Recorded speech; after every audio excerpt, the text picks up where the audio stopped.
Hey, what's up, guys? Nick Pell coming to you once again, as usual, from my white room. And this week's book that I have for you is the third book in the Millennium Trilogy by Larsson, called The Girl Who Kicked the Hornet's Nest, with the reflective, shiny cover.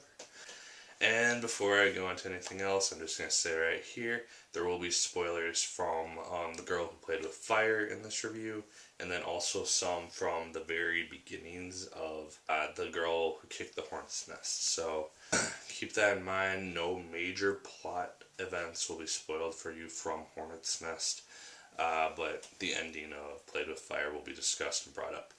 So yeah, keep that in mind. Watch at your own risk and whatnot. So yeah, like I said, this is the third book from Stieg Larsson's Millennium Trilogy.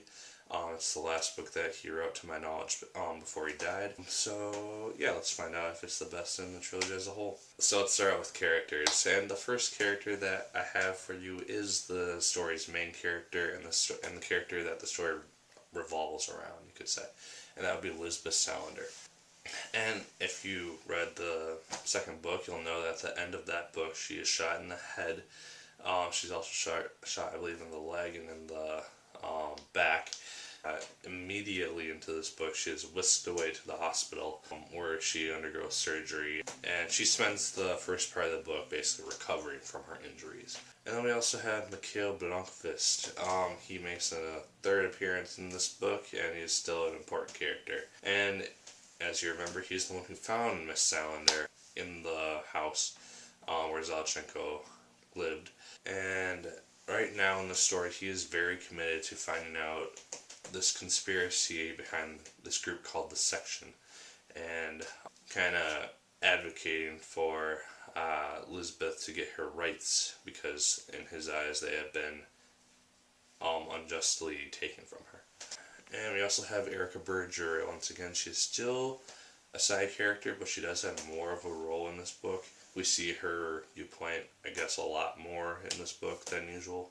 She starts out the book still a member of the Millennium Board, but very quickly she starts up her new job at SMP, I believe is what it's called. And she starts out that, and then you get to see how that goes for her. But she also remains Mikhail's confidant, his lover, and his best friend. So her role doesn't change dramatically, and it's actually kind of interesting to see how things for her play out. We also have Officer Bublonsky, I think that's how you say his name. He was something of a central character later in Played with Fire, but I didn't mention him because I didn't want to give too much away in that book. But he is still in this book. He doesn't have as big of a role because they're not exactly hunting Salander as much anymore, because they found her.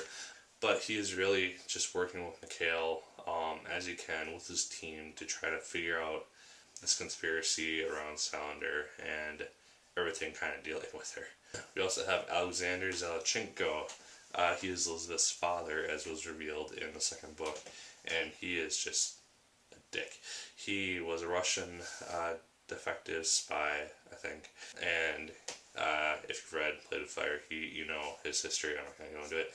He is taken to the same hospital as Elizabeth right away in this book because, well, she threw an axe into his face and his leg, so that could entail some injury. So he starts out the book in the hospital with Elizabeth, just a few doors down from her, actually, so it's kind of interesting to see that. And lastly, we have Dragan Armansky. I think that's how you say his name.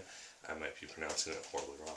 But he's been in the story since book 1, but he hasn't really had a major role in the book, except for this book, so that's why I'm including him. He is the CEO of Milton Security, and he has become a very important figure in this third book, just mainly because he's really helping out Mikhail with writing his new book and giving him good protection, him and Erica. So yeah, Milton Security has big influence in this book.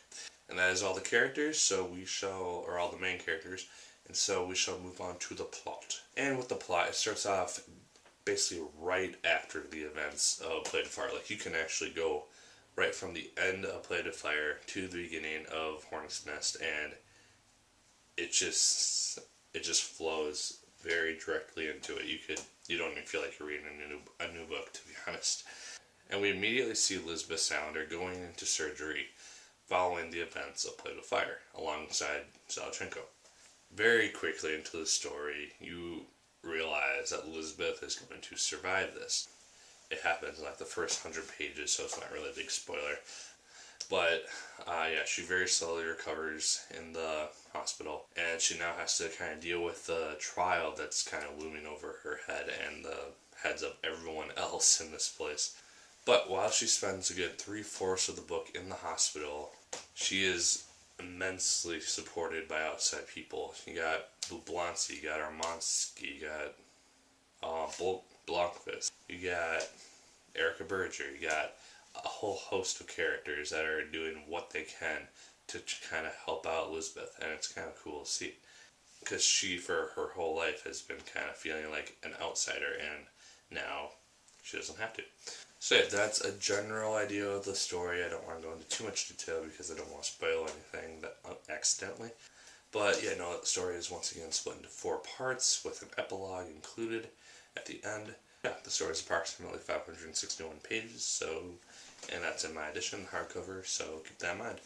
And we move on to themes. And we got 4 themes this time. We got truth, and this deals with uncovering the conspiracy, figuring what's up with Salander. You got all this junk.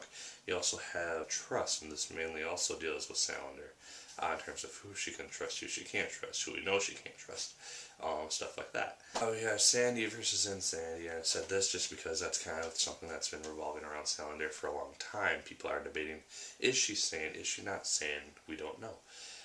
And you also have Justice, and this also revolves around Salander. A lot of these themes revolve around Salander, but that's in terms of getting her rights back or blah blah blah, mainly dealing with the trial.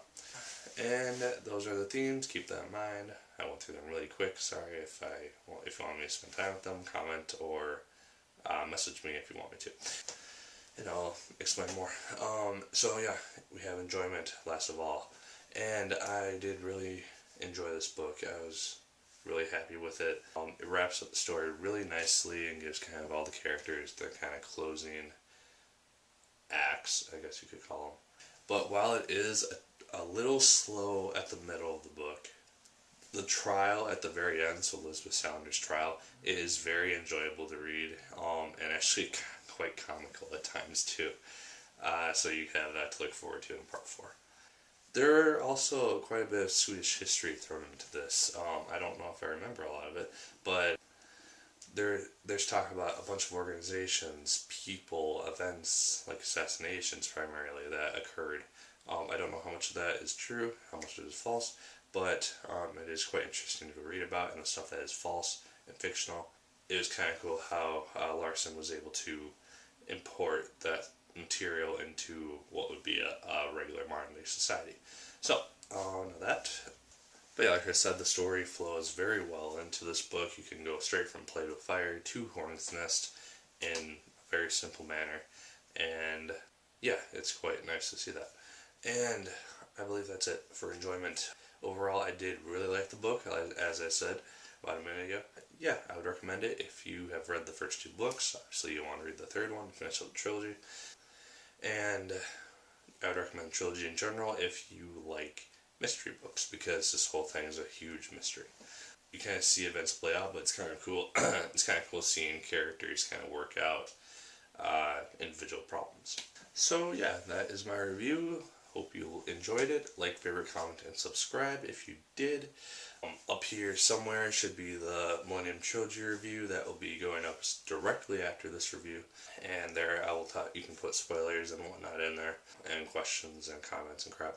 And I'll be basically talking about some of the things that I thought about and some issues that I had with the trilogy.